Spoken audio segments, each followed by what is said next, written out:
This is the Your Kick-Ass Life podcast, episode 90. This is the Your Kick-Ass Life podcast with Andrea Owen, a no BS guide to self-help and badassery. Because ladies, let's face it, life's too short for it to not kick ass. And here's your host, the girl who serves it up straight with a side of crazy, Andrea Owen. Hey there, ass kickers. Welcome to another solo edition of the podcast. And I will get to the post in a minute. And I just wanted to pause and say thank you to everyone who gave us feedback about what you want to see more of on the podcast. Your opinions have been so incredibly helpful, and we've been looking at those, and we will be making a little bit of changes. And I'm just really, truly honored too. There was like a part of me that was afraid people were going to be like, we don't want your solo episodes. Just have guests. But so many of you told me how much you loved them and that you wish that they were longer. So I will try, and I have some ideas to make them a little bit longer, and also some great ideas for guests as well. And a couple of you mentioned some guests that you would like me to have on the podcast that I've actually already had on the podcast. They just were way earlier episodes.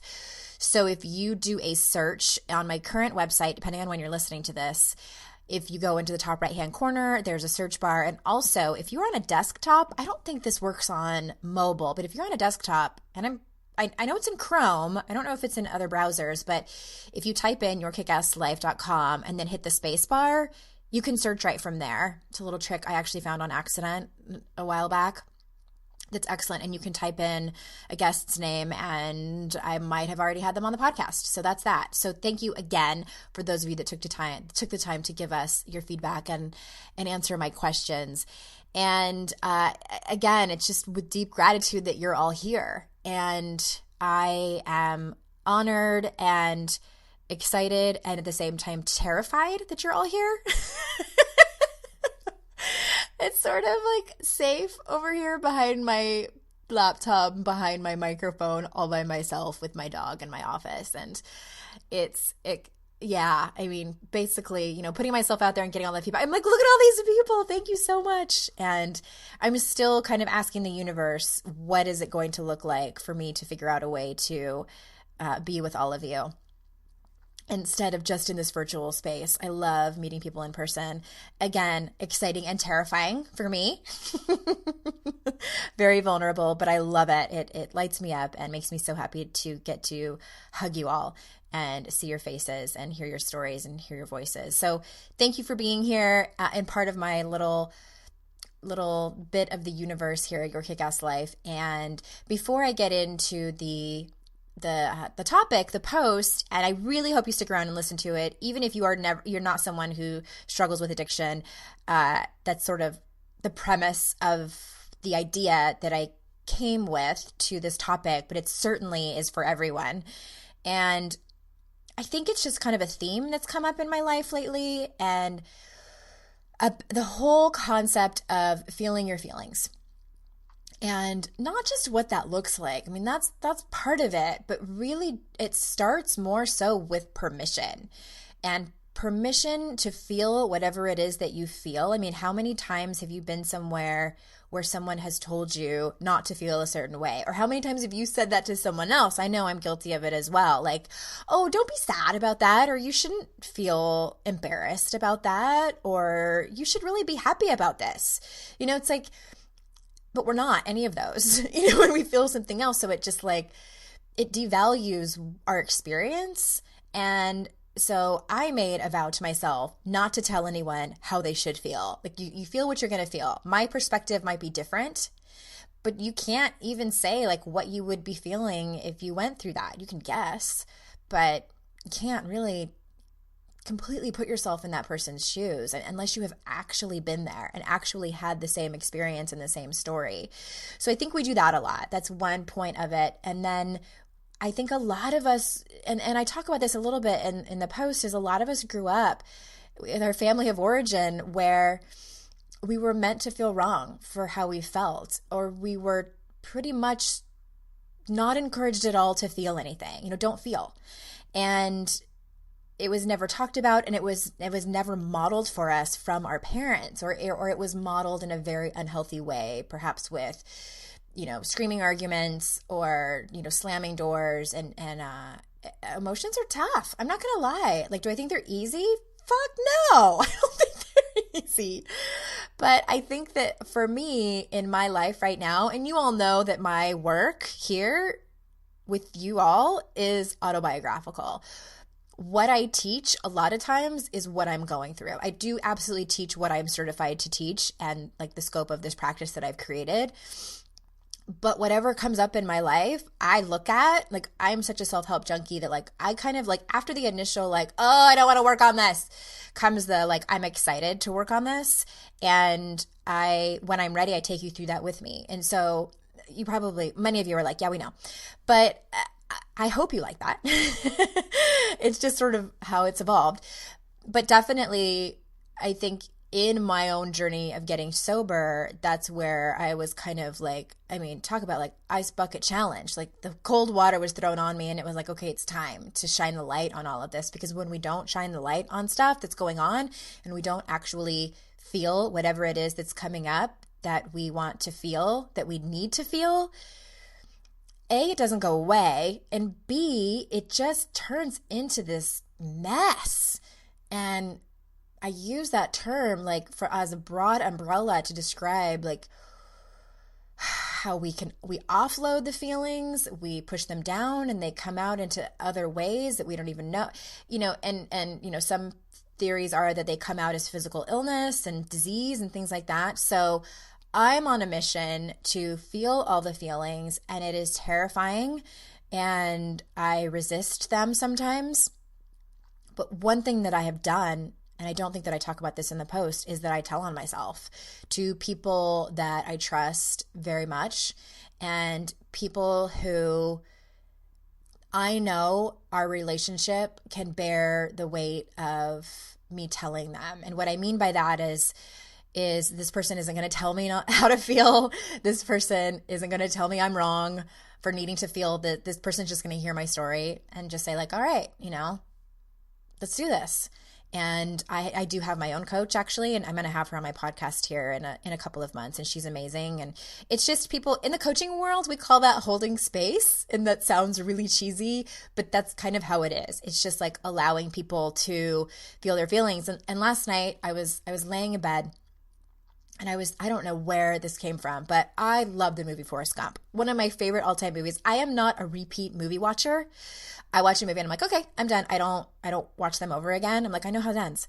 So the Forrest Gump, forget it. Like I've watched it so many times, and the scene where Jenny comes back, one of the many times she comes back and she revisits her childhood home, a home where it is sort of, we get the knowledge that she's been abused in that home, and she's standing outside and she starts throwing rocks. She breaks down and she starts throwing rocks at this house, and she's breaking windows, and she's starting to get emotional, and then she falls down on the ground, and Forrest says, sometimes there's just not enough rocks. And it's sort of, and Forrest is awkward, and it's kind of this awkward moment where you can tell he doesn't know what to do or what to say, and he just sits down with her. And I'm like getting like my throat is like tightening just thinking about it. And that is it. Like that's all that you need in those moments, is for someone to sit with you and help you bear the feelings of what's happening. Forrest didn't try to fix it. He didn't tell her not to be upset. He didn't tell her it wasn't that bad. He didn't tell her his life was harder or try to one-up her. He just sat down with her awkwardly, as feelings and emotions are. People ask me, like, when is this going to feel genuine? This like holding space or this, self-compassion. It's like, dude, it sometimes it's just not ever going to feel genuine. Feelings are vulnerable and scary. And as humans, we're kind of like, I don't know what to do. Like, okay. And that's okay. Like, does it have to feel like perfect and beautiful and flawless? No, it doesn't. I wrote a post a while back, The Magic of Awkward Conversations, and that's sort of the same thing. It's like this, is awkward. Life is awkward. I'm convinced that life is like one big series of awkward events and conversations, one after another, until somebody dies. It's like, I don't know where we get this notion where everything has to be like easy and beautiful and perfect. And I don't know. That's not what my life looks like. My life is filled with awkward and uncomfortable questions and conversations and silences and getting and messing things up and having to circle back and trying to get it right. And like I always say, like, there's beauty in humanness and the human mess, because we are all imperfect and flawed. And I think that's all I have to say about that. I had no idea I was going to go on for so long. And that was, I don't know. That's just what's been on my mind this morning. I sat here for like 10 minutes before I hit record, and I was like, what the fuck am I going to talk about? So that's just what came out. And I hope y'all like it. And I love you all. Seriously, you guys. I don't know. Maybe I'm going to get my period or something, but I am just like, I love my ass kickers. I love you guys. I'm just honored that you have been with me for as long as some of you have. I mean, I've been doing this for a long time, and thank you for coming with me on my journey. And one more thing before we get onto the post. If you haven't already, I would love for you to leave a rating and review on iTunes or Stitcher if you're on Android. I'm pretty sure there's ratings and reviews on Stitcher.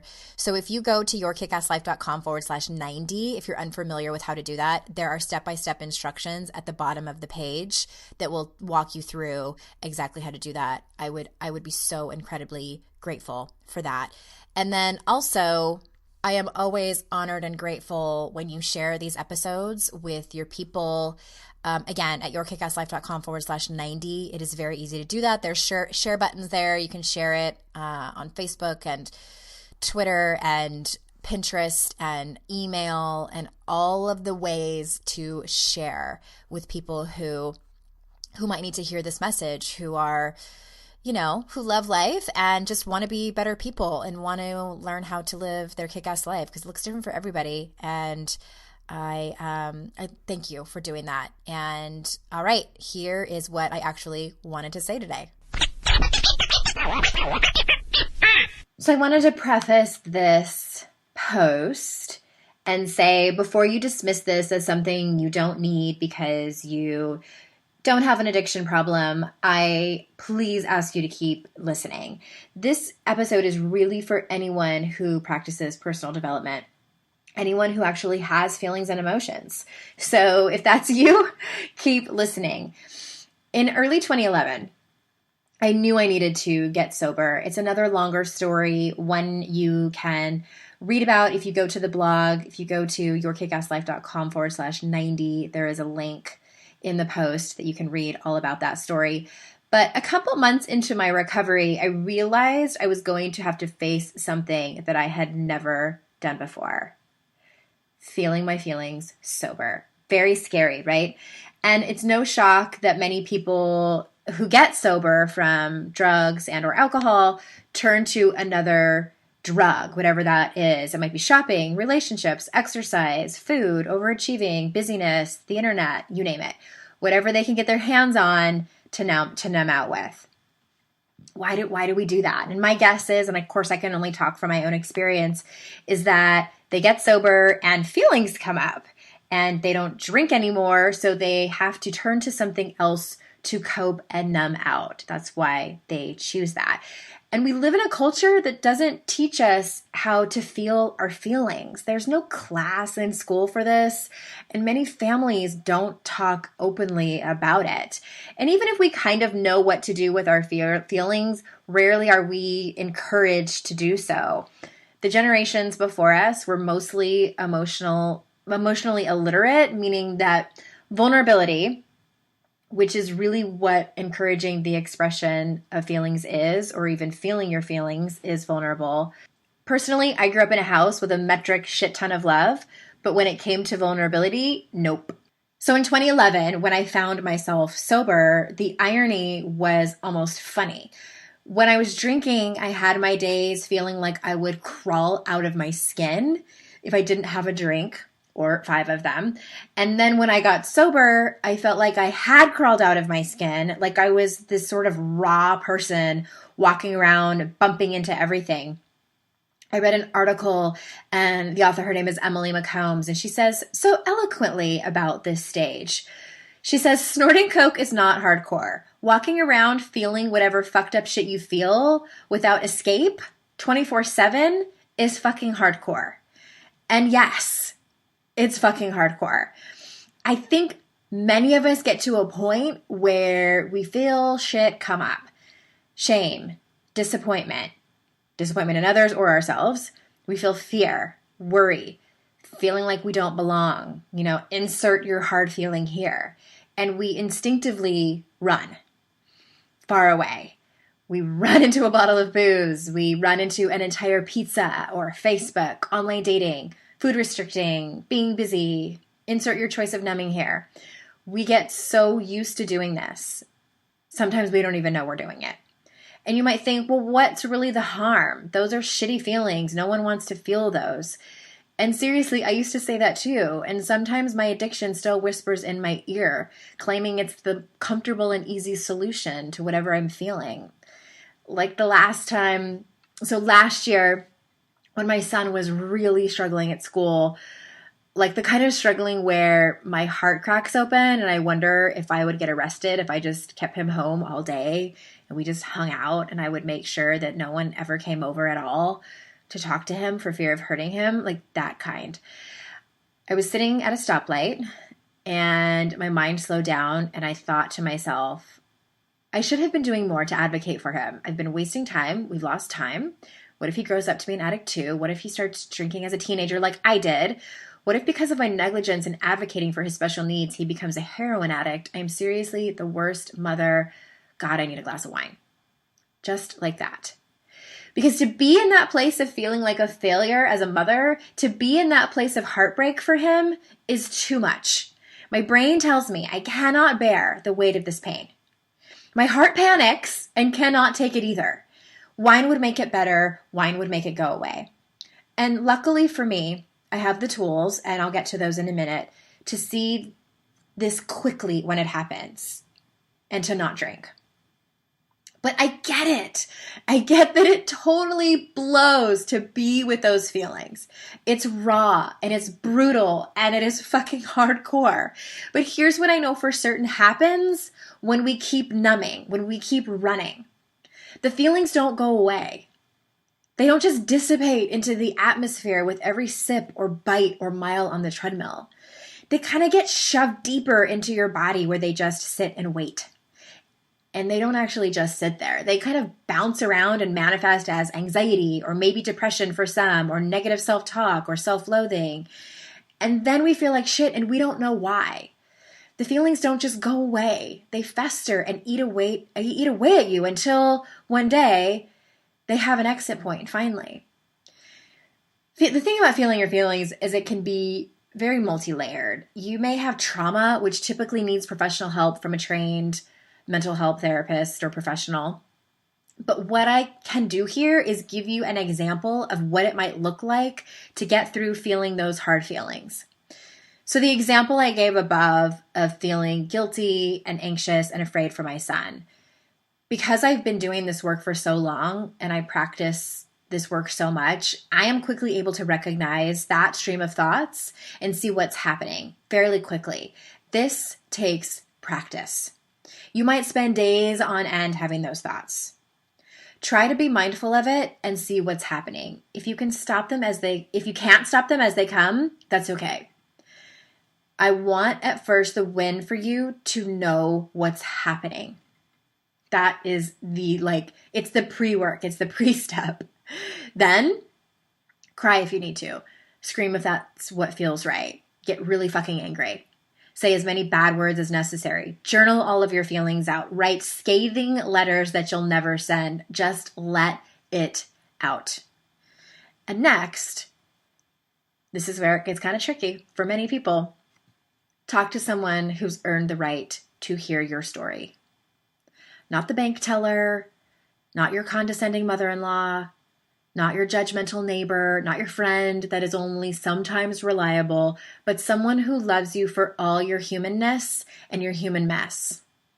If you don't have this person, I know it's hard, and you may not have this person for various reasons, but I beg you to reach deep on your courage and vulnerability and keep trying to find her. The other thing is practicing self-compassion. In that moment, I had made up that I was the worst mother because I didn't advocate for my son enough. I didn't do any autism 5Ks. Bad. I didn't know about nonprofits that had free parent liaisons. Bad. I didn't know what my rights were as a parent concerning his individualized education program. It's called an IEP. Bad. All bad. But the truth is, everyone falls short sometimes. In regards to my son, I didn't know about a lot of the things that were available to me because previously we hadn't needed them, and I was in a panic, and all of that came up. Practicing self-compassion is just that, a practice. Nobody gets their yoga or meditation practice down on the first, second, or third try. They keep at it over and over again, and sometimes they have good days, and sometimes they don't. Same with self-compassion. But the point is to try. My hope is that you pull something out of this, even if it's just knowing that you need to slow down on the numbing to face what's happening inside of you. Solicit the help of your trusted friends. Know that your feelings are normal and okay. And please, please, please be kind to yourself. So until next time, ass kickers, I will see you all out in cyberspace. Bye-bye.